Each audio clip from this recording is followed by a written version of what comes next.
તો કેમ છો મિત્રો?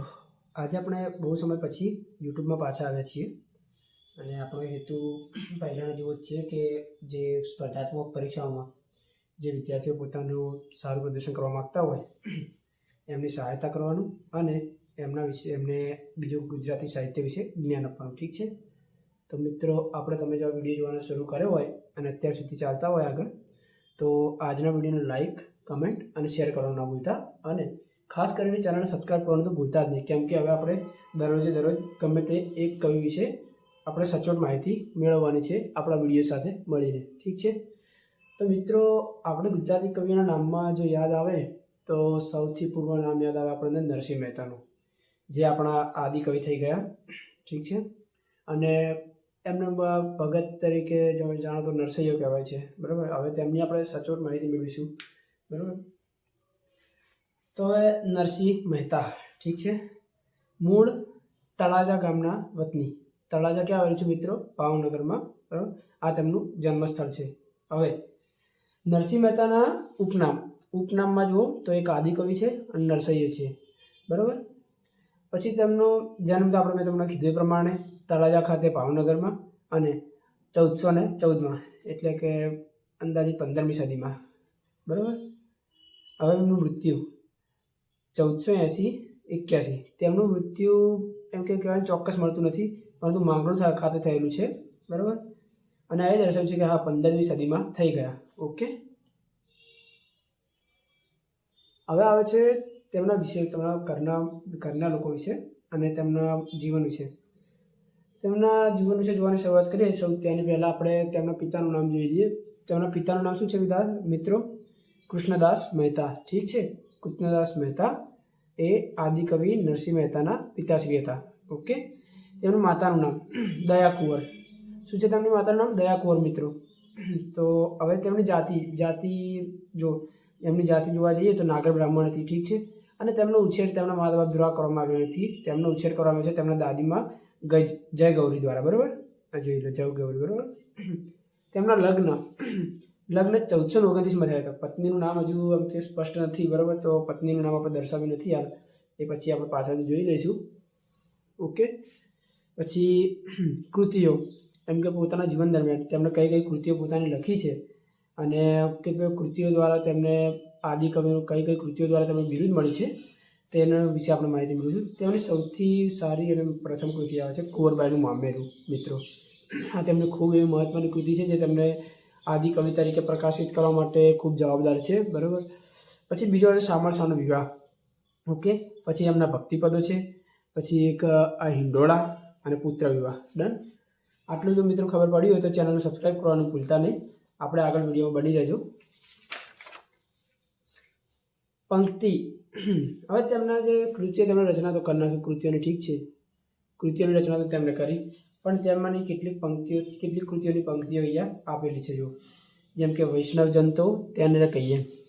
તમને મિત્રો જ્ઞાત જ હશે કે આ ભજન જે રહ્યું વૈષ્ણવજન તો તેને કહીએ, એ આપણા મહાત્મા ગાંધીજીનું મુખ્ય અને મનપસંદ ભજન છે. બરાબર? ઊંચી મેળી તે મારા સંતની, આ એક લોકપ્રિય ભજન છે જે અત્યારે પણ સારી રીતે લોકપ્રિયતા પામી રહી છે. જળ કમળ છોડીને જાને બાળા. બરાબર? એના પછી ભલું થયું ભાગી જંજાળ સુખેથી ભજીશું શ્રી ગોપાળ. બરાબર? હવે વિશેષતાઓ, કે એમની કઈ વિશેષતાઓ એવી હતી જેના કારણે આપણે ઓળખી શકીએ. બરાબર? તેમને ઓળખી શકીએ. પ્રથમ, તેમને 2 સંતાનો હતા. ઠીક? એમાં 2 સંતાનો હતા. એમાં પુત્રીનું નામ કુંવરબાઈ હતું અને પુત્રનું નામ શામળશાસ હતું. બરાબર? હવે પ્રભાતિયા એટલે સવારના જે ગાવામાં આવતા હોય ને ભજન કે એવું કંઈ, એને પ્રભાતિયા કહેવાય. બરાબર છે? હવે એમાં હશે પદ, ભજન અને વૈષ્ણવજન પદ તેમના લોકપ્રિય સાહિત્ય છે. આ 3 કે 4 જે બાબતો રહી એમનો સમાવેશ આપણે પ્રભાતિયામાં કરીએ છીએ. બરાબર? નરસિંહના પ્રભાતિયા ખૂબ જ પ્રખ્યાત છે અને વખણાય પણ ખૂબ જ છે. અત્યારે પણ તમે જશો તો તમે સવારના જશો તો કે પ્રભાતિયા ગાવાવાળા ઘણા લોકો આવતા હોય છે સેવાના કામ માટેના, તો એ લોકો સવારના પ્રભાતિયા ગાતા હોય છે. બરાબર છે? અને તમને એમનો ડ્રેસ સારી રીતે સાંભળવા પણ મળે છે અને ઠેર ઠેર હોય છે બોલવાવાળા અને ગાવાવાળા. ઠીક છે? હવે આવશે ઉમાશંકર જોશી. નરસિંહ મહેતાને ગુજરાતી ભાષાના આદિકવિ તરીકે ઓળખાવે છે. હવે તમને પૂછવામાં આવે મિત્રો કે નરસિંહ મહેતાને આદિકવિ તરીકે કોણ ઓળખાવે છે અથવા આદિકવિનું બિરુદ કોના દ્વારા આપવામાં આવ્યું હતું સૌપ્રથમ? તો તેમાં જવાબ આવશે ઉમાશંકર જોશી. ઠીક છે. તેમના પરથી ગુજરાતી ભાષાની સૌપ્રથમ રંગીન ફિલ્મ નરસિંહ મહેતા 1932માં રજૂ થઈ હતી.